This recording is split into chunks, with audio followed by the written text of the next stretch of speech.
Welcome to Nocturnal Transmissions, the fortnightly podcast that brings you dark tales, both old and new, performed by your humble narrator, Kristin Holland.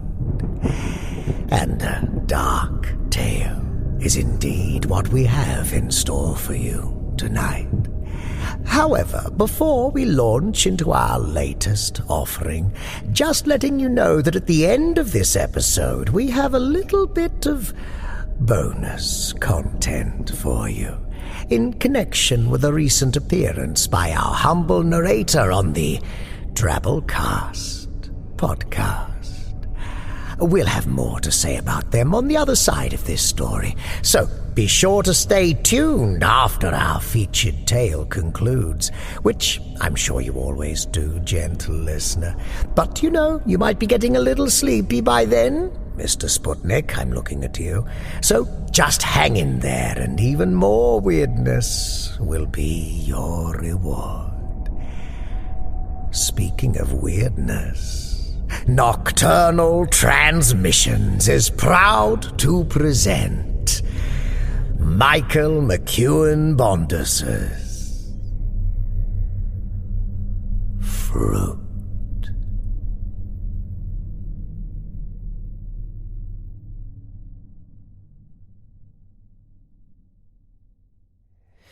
It was a cloudy day in a country where he didn't speak the language. Most of the conference-goers had left the day before. He, however, had arranged to fly home a day after the conference ended, because the fare was cheaper. Now he was bored and kicking himself. The week-long conference had passed in the usual way, drab speakers in drabber suits. He'd tried the first few nights to socialize with the other conference-goers. The pubs where they always insisted on going were loud, and he couldn't hear any of the members of his party, even when they spoke directly to him. It was a problem he'd had all his life. Ambient noise got inside his head, filling it with echoes of crashing glass, loud music, syllables divorced from words. "I can't hear," he would say, tapping his right ear with his finger. "Too much noise." His companion would smile and nod politely before turning to engage with the others, while he fiddled with his coaster. He'd always wanted to be part of the crowd, not for the companionship, but for the invisibility it offered. Being in a group and not having to speak with members of the group was perfect for him. Not that he could speak with most of the people he found himself surrounded by at the conference. To save money, it had been held in a small European city, far from the cosmopolitan capital, so almost everyone spoke a particular dialect of a language he'd never studied. The few people who understood English only knew enough to handle shop transactions. Now, as he sat in a sidewalk cafe under an awning, sipping a too-strong coffee and watching a few irregular drops of rain mark the pavement, he noticed someone had abandoned a tattered brochure on the seat opposite him. He picked it up and began to peruse it. The letters appeared strange to him, reminiscent of the Roman alphabet, but not quite. Some of the letters had dots in, to his eyes, odd places. Others incorporated hard diagonal slashes that looked severe. Because he couldn't read the script, he looked at the pictures. What appeared to be a local history museum was featured, as was a small gallery of local art. Neither interested him. He was about to close the brochure when he saw the picture of a monkey. Its markings resembled a skunk, black body with white, fluffy tufts of cottony fur sticking out of its head and along its spine. It was cute, and it made him laugh. He didn't recall passing a zoo, and he was unable to determine where this zoo or monkey house was located. He swallowed the rest of his coffee in one gulp, wincing at the sudden rush. He'd be jittery for hours. He took his cup and saucer back inside and placed them on the counter, hoping the act of bussing his table would earn him points with the barista. But the young man just glared at him, seemingly offended, before picking up the cup and saucer and depositing them in the sink. Pushing through his embarrassment, he laid the brochure on the counter, pointed to the picture of the monkey, and said, "Where?" Looking at him contemptuously, the young barista began to give directions in heavily accented English that he was barely able to follow. He managed to figure out, however, that the place with the monkey was within easy walking distance and vaguely in the direction of his hotel. He thanked the barista, fumbled with his wallet, paid the bill, and briskly turned and left, without looking at the young man's face. The walk to the zoo should have taken about 10 minutes, but after 30 he realized he'd gotten hopelessly turned around. He hadn't noticed it before, but there was something illogical about the city's layout. The street he was on kept folding in on itself, moving in one direction before bending around a corner and extending back along a different block. There were cross streets, but they were narrow alleys, which he'd initially mistaken for private walkways. It was as if there was only one snaking road that ran like a small intestine through the entire city. The buildings themselves were cracked and yellowed, and seemed to be coated with the tar and grime of Victorian London. He half expected to see a street urchin come running up and offer to shine his boots for a penny. Instead, as he rounded the corner, he was approached by a woman selling fruit. She looked to be in her 30s, pretty in a plain way. He couldn't identify the fruit she held in a clear plastic bag. She noticed him squinting at the fruit and took it for interest. She said an unfamiliar word. 2 syllables, many vowels. He smiled politely. She said the word again, brandishing the bag demonstratively. Sorry, he mumbled. He was trying to brush past, but suddenly it was as if the woman and her bag filled the entire sidewalk. He stepped off the curb into the street, just in time for a passing car to honk angrily at him. He sprang back onto the sidewalk. The woman looked amused. He wished he was once again part of a cluster of colleagues. "How much?" he said weakly. She uttered a clipped, single-syllable word. He stared at her blankly. She smiled indulgently, repeated the word, and held up 3 fingers. He reached into his back pocket and gasped. His wallet was gone. Then he remembered. He'd left his wallet on the counter at the cafe after paying. Sorry, he mumbled again. I don't have it. As he took a step forward, trying once again to walk past the vendor, the change in his pocket jingled. Noticing, she laughed and said several words. He couldn't remember how much change he had. He was not used to paying attention to nickels and pennies, and had found it easy to forget that some of the change in his pocket was 1 and 2 euro coins. He handed her what he had. She accepted it, smiled pleasantly, and handed him the bag with the unidentified fruit. "Thanks," he mumbled, and suddenly the sidewalk seemed wide enough for him to pass. He realized he was sweating as he walked briskly down the street and around another corner. Most of the clouds had rolled away for now, and the sun was burning a sickly yellow that spilled across the sky like bile. He'd have to return to the cafe for his wallet, but he wasn't sure if he could find the way back. And then he remembered that he'd been walking on the same road the whole time. All he had to do was retrace his steps. He turned and went back around the corner. The fruit vendor was still there, about 20 yards away, even though she had nothing left to sell. Every time a dour-looking pedestrian passed her, she said something, and the person either smiled or laughed. He dragged his feet, not wanting to walk past her again, not wanting to feel crowded off the sidewalk or at loose ends because he didn't speak the language. He considered crossing and passing her on the other side of the street, but he was afraid she would yell out to him, which would be even more awkward. As he pondered his next move, she began to turn in his direction. Making a split-second decision, he rushed into a nearby alley. He hurried over the cobblestones, dodging black puddles, small heaps of garbage, a child's bicycle. He knew that he was becoming more lost with every step, pushing deeper into the tangle of briars that was the city, but he maintained faith that the snaking main road ran through everything, and that he would soon find himself back on it. But when he finally emerged from the honeycomb of alleyways and side streets, he was more confused than ever.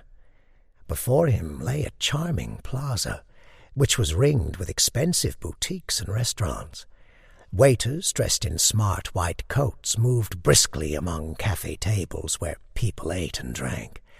At the far end stood a cathedral in the Byzantine style. In the middle of the plaza stood a great fountain, at least a story and a half high. Leering pagan faces stippled the fountain, lips puckered, water arcing out of their mouths in lewd jets. 4 human figures, one man flanked by 2 others with the face of a third rising over his left shoulder, stood at the center of the basin. He approached the fountain to get a better look, disturbing clusters of pigeons as he went. All the men were nude. The one in the middle, a classical youth with stone ringlets of curly hair, leaned back, eyes rolled in the ecstasy of martyrdom. The man behind him was elderly. He had one arm wrapped around the young man's chest, while the other held a blade, which was cutting the young man's throat. Water spilled from the slash in the statue's neck. The other 2 men restrained him. The one to the victim's left was bearded and wore a scowl. The one on his right had a more good-humored expression. His mouth was open, as if he was saying something funny to the victim. His left arm snaked through the victim's right arm, securing him, while his right hand reached down, grabbing the victim's crotch, and thereby concealing his genitalia. He looked around to see how others were reacting to the gross spectacle, and to his surprise, no one was looking at the fountain. No tourists taking photos, no wistful loners tossing small change into the water. There was no identification placard, but even if there were, he was sure it would be illegible to him. Suddenly he heard a loud clap to his left. After 2 beats, it was followed by 2 more. After 3 more beats, he heard 3 claps in quick succession. He turned and saw a man he hadn't noticed before. At first he thought the man was mentally ill, but then he noticed a box at his feet, which held change and a few crumpled small bills. The man spun in a circle, clapped once more, laughed, and then repeated the pattern. His skin was a bright and shining white. He wore a sleeveless shirt, and even several yards away the blue veins in his thin arms were visible. The sun shined its sickly yellow light on the man, making his young skin look like old paper. He stood and watched the busker for a few minutes, and his act never changed. 1 clap, 2 beats, 2 claps, 3 beats, 3 more claps, a spin, and then repeat. Finally, he noticed him watching, grinned and repeated the same performance, but with more energy. Clearly the performer wanted a tip. He reached for his wallet before remembering that he'd left it at the cafe. "Oh, sorry," he mumbled. I don't have my wallet." The performer smiled and moved closer. He glanced nervously at the clusters seated at the cafe tables. He prepared to take a step in their direction, but before he could act, the performer was in front of him. The man was exceedingly thin, though it seemed to be his build rather than the result of malnourishment. His white skin shimmered, his veins pressed against the surface like blue snakes preparing to break through their old skin. "No wallet," he said. "Not very smart for a tourist if you get caught without identification. It could go very badly for you." He spoke perfect English with a heavy accent. "I left it in a cafe," he explained, blushing. "Which cafe?" the man asked. "I don't remember the name," he admitted. "There was a picture of a canary on the sign," he said, nodding a little too vigorously, happy he'd remembered something useful. The man remarked. "Yes, I know it very well. I will take you." Before he could ask any questions, the busker had snatched up his meagre tips and begun walking briskly across the plaza. After taking one last glance at the grisly fountain, he hurried after him. He was relieved to have an English speaker on his side. In addition to helping him retrieve his wallet, perhaps the man could show him the way to the monkey. He followed the busker through a network of alleys and side streets, none of them wide enough for a car, even one of those tiny European ones. The fruit he had reluctantly purchased still sat heavily in its plastic bag. His arm was beginning to ache. "Hey," he called to the man who was walking so quickly it was difficult to keep up. "Why is there only one main road?" The man spun around suddenly and grinned widely. He'd been trying so hard to keep up that he found himself skidding to avoid running headlong into his guide. It didn't work. He collided with the man. Grunting, the busker put his hands on his shoulders and pushed him up against the cracked and peeling side of a building. Despite his small frame, the man was strong. They were so close, his eyes were locked on the busker's black pupils. His heart began to race. Why would the man be mugging him? He knew he didn't have his wallet. He opened his mouth to cry for help, but didn't. The busker pressed his body up against his. His breath smelled sweet, but it was the sweetness of dying plants. He looked into the man's pupils, black as the abyss. Suddenly, the man grabbed his head and pulled it to his own. Their lips pressed violently. The busker's were chapped and uneven. Involuntarily, he parted his lips and allowed the busker to shove his tongue between them. He could feel himself becoming aroused. Without removing his tongue, the man reached down and grabbed him by the crotch, grinning as he felt his erection. "Whoa, whoa!" he heard himself saying. I've never—" The busker's head snapped back. He said something in his native language. It wasn't harsh, but it wasn't pleasant either. He wondered if the fruit was heavy enough to bash the other man over the head if need be. I'm sorry," he said. I don't understand." The busker, whose English seemed to have evaporated, continued speaking in his native language. I need to get back," he stammered. "I need to get my wallet." With a sense of determination he hadn't felt all day, he shoved the man away and hurried off in the direction they'd been heading. Behind him he heard running water. He half turned and saw the busker was pissing on the cobblestones. Their eyes met for a moment, and the man grinned widely, revealing stained teeth. Wincing, he looked away. He hustled blindly through the maze of alleyways, dodging puddles and filled garbage bags. Occasionally he heard a voice calling out from one of the windows above him. He didn't expect to find the cafe this way, but if he made it back to the main road, he had a 50-50 shot of heading in the right direction. It had gotten darker out. The sun was setting. He redoubled his pace. He turned a corner, and his heart leapt as he realized he was back on the main road. He looked around and didn't see anyone other than a handful of ancient men playing cards outside a dingy tavern. Nothing was familiar. Mentally, he flipped a coin. He turned left and walked briskly, almost running. He followed the snaking road for about 15 minutes, going around 4 or 5 bends. The area didn't look familiar, but he doubted he would recognize anything anyways.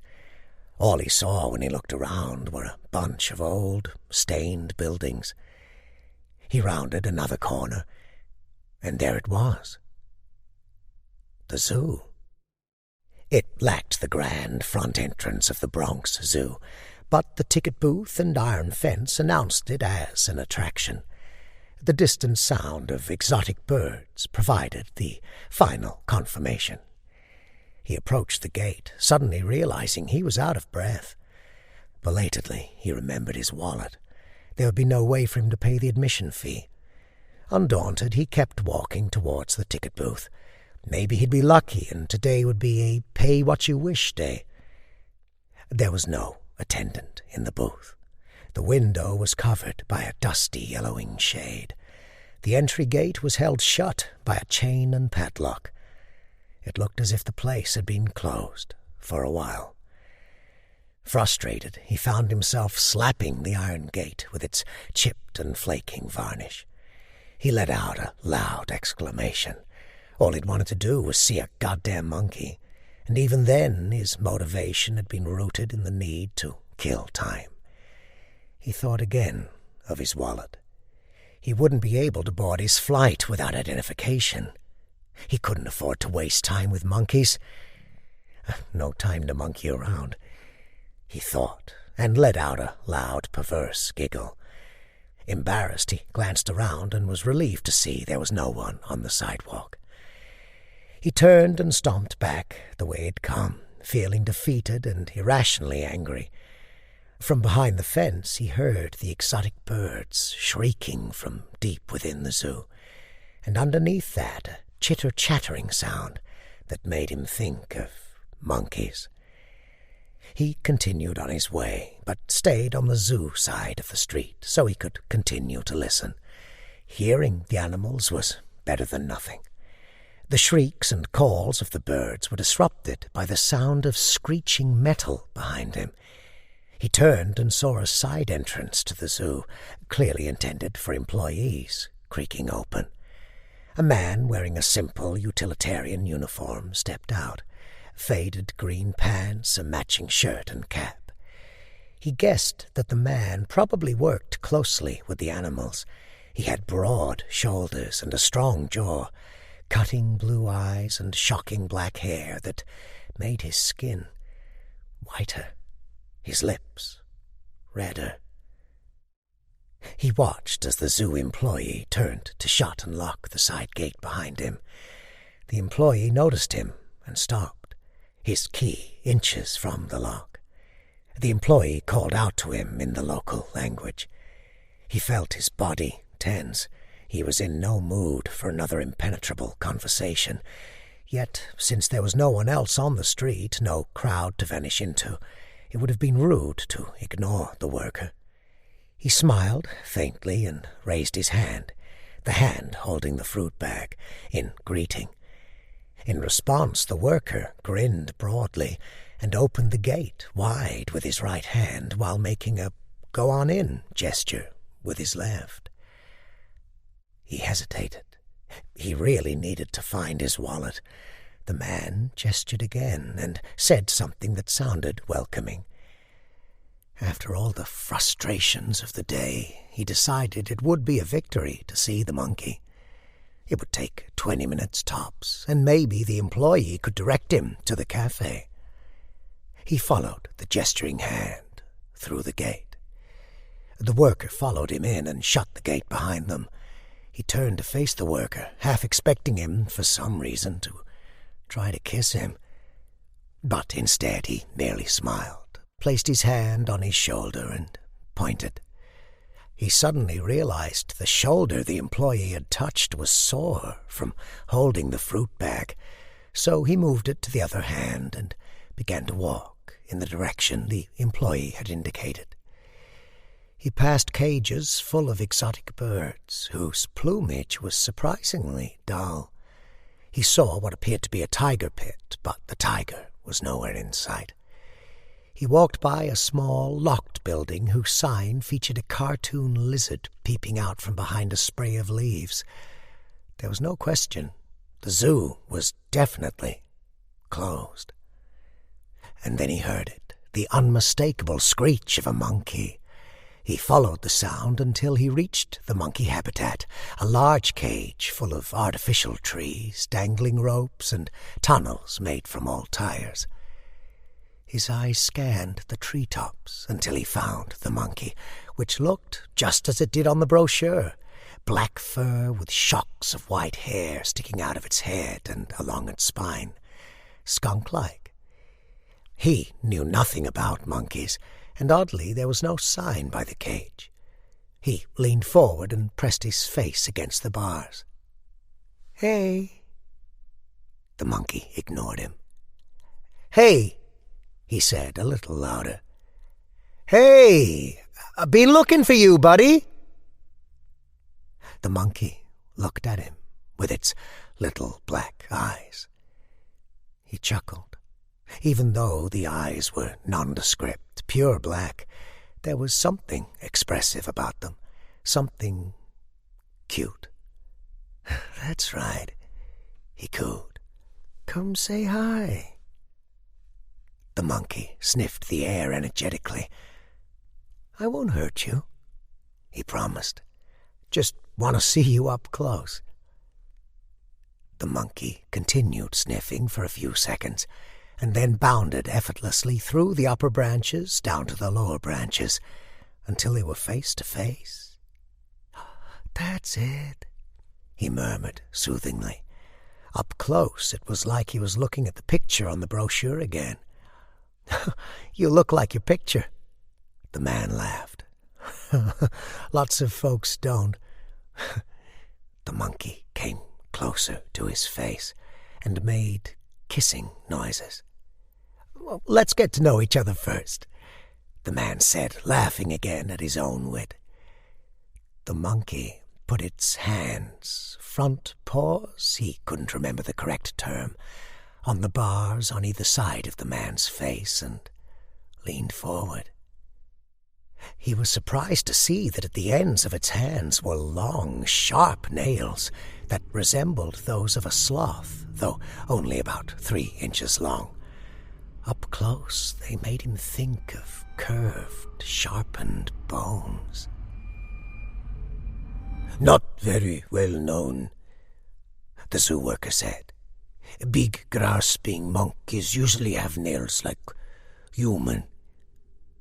He turned and saw the man was pointing at his own fingernails. "This one has claws like a tamarind." His eyes met the worker's. They held each other's gaze for a moment, before the worker grinned in an embarrassed way and looked back over his shoulder. He turned back to the cage and saw the monkey was still holding onto the bars and looking at him with an unreadable expression. When he made eye contact with it, it opened its mouth and squeaked softly. He placed his hands against the bars again and leaned in so that he and the monkey were face to face. Its wrinkled little face and bright, inquisitive eyes, like an elderly child, made him laugh. "A lot to say, huh?"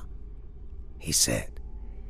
In response, the creature let out what sounded like a boyish giggle, stuck its left hand through the bars, grabbed the plastic bag, and attempted to pull it through the bars.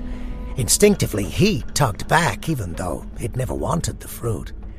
No, he said anxiously as he pulled. "I don't know if this is good for monkeys." In response, the monkey grabbed a nearby stick and began to hit his hand viciously, shrieking the whole time. He was so startled that he let go of the fruit, which gave the monkey the opportunity it needed to tug the bag into the cage. The fruit bled juice into the bag as its sides were crushed between the bars. "Hey!" he called, unsure what else to say. Using its sharp claws and even sharper teeth, the monkey tore through the plastic bag in a heartbeat, and he finally got a good look at the fruit. The flesh was pink-red, except where it had a greenish tint. It was shot through with yellow filaments of fat, and was dripping red juice. The monkey grasped it between its hands and buried its face in it, biting deeply into the flesh. Red juice poured out, staining the monkey's jowls. "That's not fruit," he suddenly realized. The monkey lifted its head from its feast, made eye contact with him, and let out a guttural growl.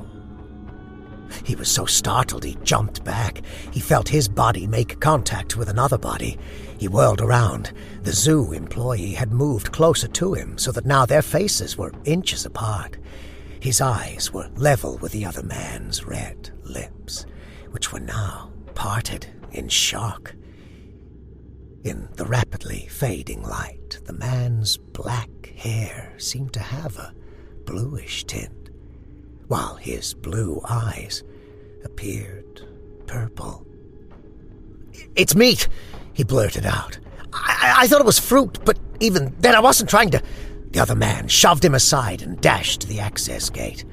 Nervously threading and unthreading his fingers, he glanced at the monkey as the worker fumbled with the keys. The creature seemed to be thoroughly enjoying its feast. The meat was bleeding all over its paws, staining them a gruesome purple. The worker tore the gate open and hurried into the habitat. The monkey snarled and began to climb out of the employee's reach. The employee called out to the monkey, saying a word that sounded like it could have been the creature's name. The monkey paused mid-climb and looked at the man, who repeated its name in a soothing, coaxing tone, and then made a motion which looked like he was asking the monkey to drop the meat. The monkey stared down at him, its black-eyed expression unreadable. The man called out again, even more gently. The monkey chittered quietly. It almost sounded contrite. It opened its paw and let the crushed, oozing wad of meat fall to the ground. The employee rushed over to the discarded meal and snatched it up, glaring as he did so at the tourist who had caused so much trouble. He felt his face flush as he bowed his head. Sorry, he murmured, caught between the impulse to apologize and the desire to vanish completely. The man scowled and opened his mouth to speak, but was interrupted by a loud, frightened shriek. He looked up and saw the monkey just as it was about to land on the worker. At first he thought the monkey was attacking, driven wild by gluttony and bloodlust.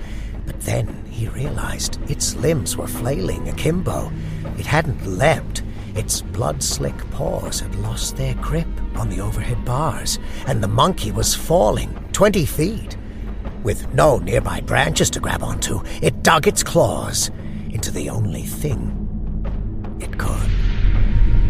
The man screamed louder than he'd ever heard anyone scream as the monkey's bony claws tore through the front of his scalp, then his forehead. Panicking, the worker beat the small creature with both hands, which only agitated the terrified monkey further. As he watched, he realized with horror that the monkey's front claws were stuck, dug deeply in the worker's forehead. It began to kick its hind legs furiously in an attempt to get free, lacerating the man's belly with its hind claws as the two fell to the ground. He began to run towards the enclosure, even though the last thing he wanted to do was get between the mangled worker and the frenzied creature. He reached the entrance right as the other man went limp, his body crumpling in on itself like a wrecked car. The monkey made a strange grunting noise and tried to pull its claws free from the man's forehead, but they were stuck. It began to shriek and hoot, its panic quickly renewing as its tugs became increasingly desperate. He almost fainted when he saw the worker's mutilated face. 8 dark red trenches ran from his scalp to just above his eyebrows, where the monkey's claws remained embedded. Blood welled up from the wounds and ran down the side of the man's face like melted ice cream. He knew he should run, but something compelled him to kneel beside the corpse. The instant his knees touched the ground, the monkey became calmer. It turned its head and looked at him, its small black eyes lighting up in a way that seemed both pert and inquisitive, as if it were saying, "Hey, it's the guy who fed me. Think you can get me out of this jam?" As if to drive the point home, it made eye contact with him, then turned its head demonstratively towards its trapped, gory nails. He wanted to run, find his way back to the hotel, wallet be damned, and just figure out a way to get back to the States. Maybe they could direct him to the U.S. Embassy at the hotel. But something about the monkey stopped him. Despite the horror it had just perpetrated, accidental though it was, there was still something cute about how it looked at him. No, not cute. Sweet. With its impish eyes and trapped claws, it made him think of a little boy with his hand stuck in the cookie jar. "Here," he said. He reached down and hesitantly gripped the monkey's right wrist. He looked at its face again. Its expression hadn't changed. Gently but firmly, he tugged its right claw free from the dead man's ruined face, and then repeated the procedure with its left claw. Once freed, the monkey scampered over to the now dirty and partially masticated piece of meat. It picked it up with its mouth and returned to the man like a friendly dog retrieving a tennis ball. It spat the meat into its gory hands and offered it to him, again looking up with its sweet eyes, a little boy offering his parent some hideous thing he'd made in art class. He regarded the pink-red morsel with disgust. The monkey's sharp teeth had shredded it so that filaments of fat and gristle hung off like a tattered fringe. The thing was covered in a clear sheen of monkey spit. Splotches of the dead man's dark blood were staining the meat where the monkey was holding it. At a loss, he accepted the gift. The instant he took the raw wad, the monkey hooted, and before he could stop it, shimmied up his right arm, swung around his shoulder, and affixed itself to his back. "No, don't shimmy!" he spluttered, shaking his shoulders ineffectually. In response, the monkey growled and dug its claws in. He cried out. The pain was real, as was the slick wetness trickling down his back and soaking his shirt. He began to back up into the bars of the now empty enclosure, hoping that he could knock the monkey off. Sensing his intentions, the monkey shoved its claws in deeper, and he cried out again. He couldn't think of anything to do except leave the zoo and try to get help. As he hurried to the entrance, he realized that at some point night had fallen, yet the zoo's lampposts had not turned on. He rushed through the dark, relying on muscle memory and half-visible landmarks. The closed reptile house, the empty tiger pit that now looked like a yawning abyss, the cages with the dull, screeching birds who had finally gone silent. To his relief, the side gate was still unlocked. He burst into the main road, panting and gripping his side, which was filled with a sharp, stabbing pain that almost distracted him from the claws in his shoulders. He looked around wildly, but no one was on the street. Behind him, the zoo was dark and silent as a cemetery. He stumbled down the snaking road. He could feel the monkey's menacing breaths on the back of his neck. The idea of a hospital flitted through his mind, as did a police station, a vet's office, the U.S. Embassy. He remembered the expression, "a monkey on your back," and almost choked on the irrepressible giggle that rose in his throat. He lurched through the dark, empty streets aimlessly for at least 10 minutes, passing from the dull yellow stain of one street light to the dull yellow stain of another, past closed storefront after closed storefront. The monkey's weight became more and more noticeable until he realized he was walking stooped over. He was getting weaker. His awareness was dimming, and he was wandering aimlessly. He found himself once again in the honeycomb of alleyways and side streets, tripping over loose paving stones and household debris. The sharp pain in his shoulders faded to a dull ache. The monkey continued to hiss and whisper from its perch on his back. Before long, he was back in the plaza with the strange fountain. This time, it was empty. The busker had gone home. The cafe tables had been put away. Other than the weak, pale light filtering through a few windows, the only source of illumination was the garish white spotlights lighting up the facade of the Byzantine church, its heavy medieval doors shut and bolted. He stumbled across the cobblestones and fell against the rim of the darkened fountain, his hands leaving bloody trails on the marble. Instinctively, he plunged his dirty hands into the water. The shocking cold made him wince, but it gave him an idea. He lifted one leg over the rim of the fountain and stuck it in the water, gasping at the chill that filled his shoe, and climbed up his leg. Perhaps sensing what he was planning, the monkey came alive. It shrieked loudly in his ear, tightening its claws. Startled by the noise and the pain, he rolled clumsily into the basin, catching his leg on the lip as he did so. His body twisted as he tumbled into the water, and he screamed as he felt his ankle twist painfully. Biting his lip, he rolled onto his back and floated. The monkey once again dug in deeper. He cried out, but forced himself to keep his position. The frigid water partially numbed his back and provided some relief. Finally, he felt the beast disengaging its claws. With a shriek, it surfaced and scrambled up the fountain. It scaled the martyr's leg and kept climbing until it was standing on top of the statue's head.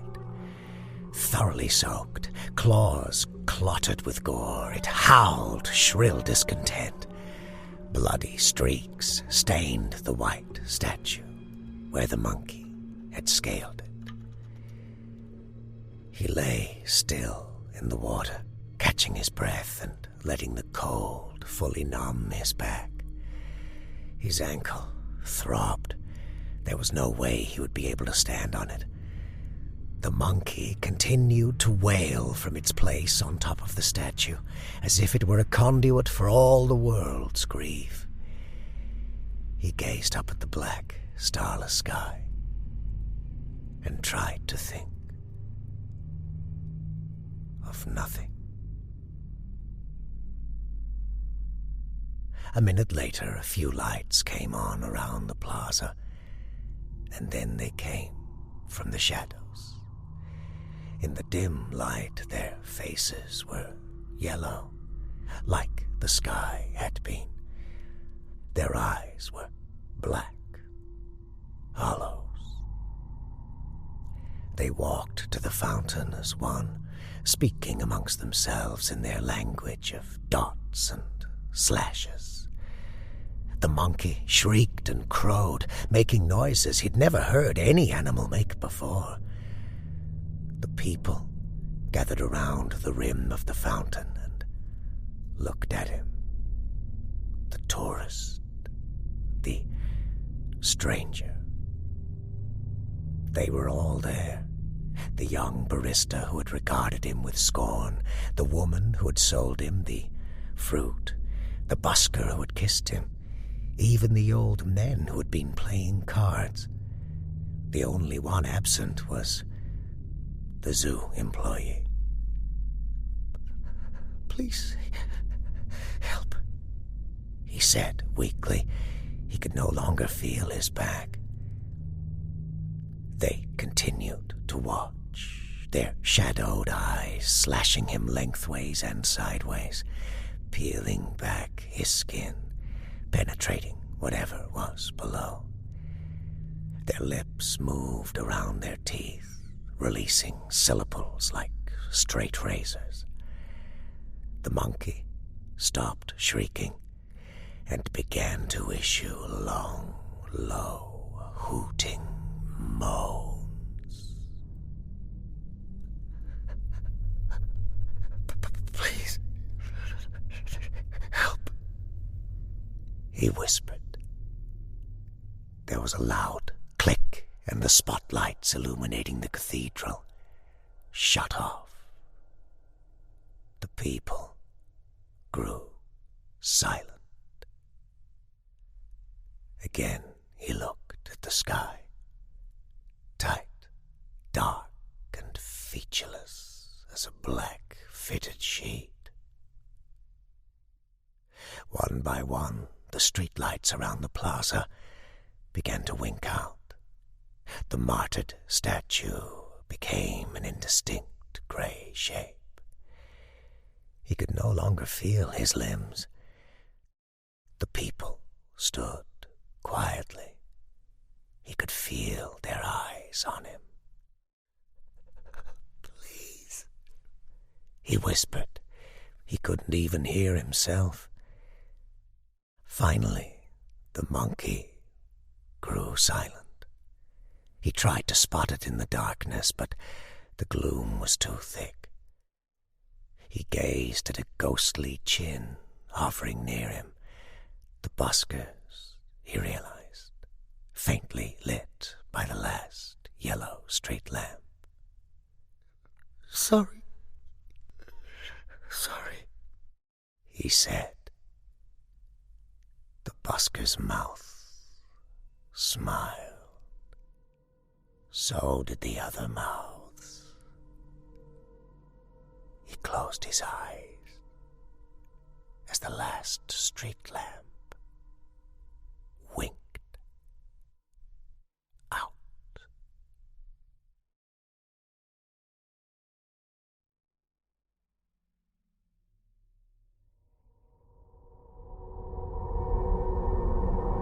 Fruit by Michael McKeown Bondhus. Michael McKeown Bondhus is an award-winning Irish-American writer about whose fiction and poetry you can find out more at michaelbondhus.com and at Bondhus Poetry on Instagram. You'll find links in the featured authors section on our website, nocturnaltransmissions.com.au. Now to that promised extra stuff we mentioned at the top of this episode. Our humble narrator, not all that long ago, made an appearance on the Drabblecast podcast. What's that? You may ask. Well, not you, the very first piper ever. You know what it is. You were the mastermind who brought this collab together, after all. But for anyone who may not be quite as in the loop, as TVFPE.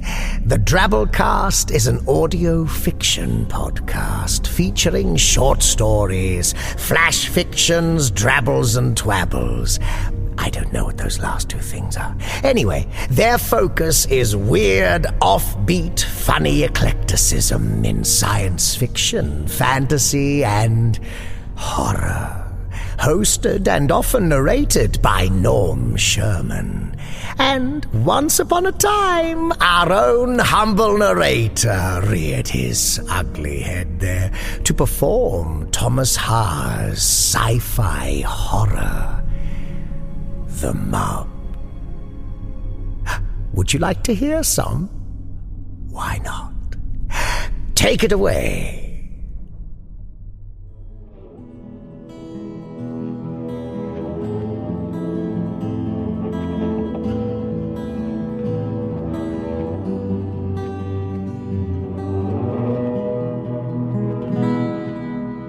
Somewhere between the black slopes and the longer stretch of the cratered plains, I came across a traveler who I thought might be leaving the city and headed for the nested forests. I greeted him from a distance, just as the road curved around a copse of crooked and dry-skinned pines, but he would not look at me. It was only when we came close to one another that he muttered, "Don't," as though throwing the word heavily at my feet, and then kept on his way without offering anything else. I'd thought it unkind and almost said something in response. But then I saw the mob. Bent low to the ground, moving along in the traveler's wake. It looked up at me with two rounded eyes the color of antique brass, resting above a flat mouth that continued to open and close. So I averted my gaze and gradually turned my chin to the sky. I came to stand very, very still, as though I were nothing more than one of the nearby trees, waiting while those two others continued by. Even then I could feel the mob, its little steps moving bit by bit past me on the uneven road. But I did not move or speak, and I remained perfectly stationary, turning my thoughts only to the drifting patchwork of clouds and the bending threads of smoky afternoon light, thinking only of clouds and light and nothing else. Eventually, when they were gone and it was only me and the waving branches and wailing sounds in the woods, I went on my way a bit faster until it grew too dark to go any further. I made camp beside a stump and ate the remaining cheese and bread from my pack. And when I finally slept to the sound of whistling winged things joining the chirps rising from the long grass, I dreamt of the city again. I dreamt about the things I'd try to do to better my position there with enough time. First, securing an apartment. Second, employment in one of the port warehouses. Then, with enough wages set aside and safely saved, I'd resume selling my illustrations whenever I could next find a buyer of interest. But midway through that dream of the things I'd hoped to come, before I'd managed to pick up my pen and inks and begin to create as I sometimes did in those kinds of imaginings, morning rushed to my open eyes, and with it some sharpness of the remains of my fire beside the road, and across the cinders, the mob sat, like it was waiting for me to see it. This one could, I suppose, have been a different mob, and I would have no way of knowing, but I had the sense it was the same one I'd seen with the traveler the day before. It was looking intently at me, hunched small, and I noticed it had removed one of my sketches from my pack. A self-portrait, I realized, one of a dozen that I drew and redrew every year in my ever-changing style, to keep up my practice and perhaps to feed a little of my vanity. Delightful capture of my face. Congratulations. It clicked and beeped. I did not know how to respond, but I thought it best not to correct the mob's misunderstanding. Thank you. A likeness. So wonderful. A wonderful likeness I can see. Thank you. Thank you. Thank you. Where are you traveling? That way. That way? Over that way? That way. No more than 3 words at a time, each of my sounds short and crisp, repeating often and in as uninteresting a manner as possible. I quietly gathered my things and took up my pack. I did not want to ask for the self-portrait or engage any further than necessary, so I let the mob clutch at it. I nodded and then prepared myself for the road. Oh, leaving? Yes. Now? Yes, now. Good day. If you'd like to hear the rest of Thomas Haar's The Mob, it is available on episode 504 of the Drabblecast podcast. Check it out, gentle listener, and all their other eclectic matter. You just might like it. And now the sad time has come for us to shuffle off into this good night. This episode was made possible thanks in no small part to the generous assistance of our Patreon subscribers. We would like to extend an extra big thank you to the highest ranked of our subscribers, our esteemed cohorts: Tippy Polo, Jimmy Mack, Alex Brewers, Wayne Prince, Crunchy Kirby, Daniel Clanton, Rachel Brown, Drenny, Amanda Moore, Evan Dooley, Fangora Brown, Heathen Soul, Rebecca Gates, Boole Swivney, Robert Troy Hampton Peterson, Adam, Kel Wielden, Tim Howard, Daniel Kamiankowski, Johnny Kelly, and Jerry Taylor. All non-public domain stories are featured with the permission of the authors. All voices and production are concocted by Kristin Holland.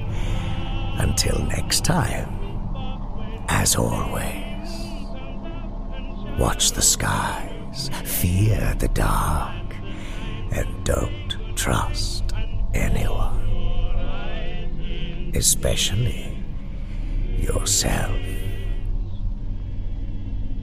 Good night, gentle listener.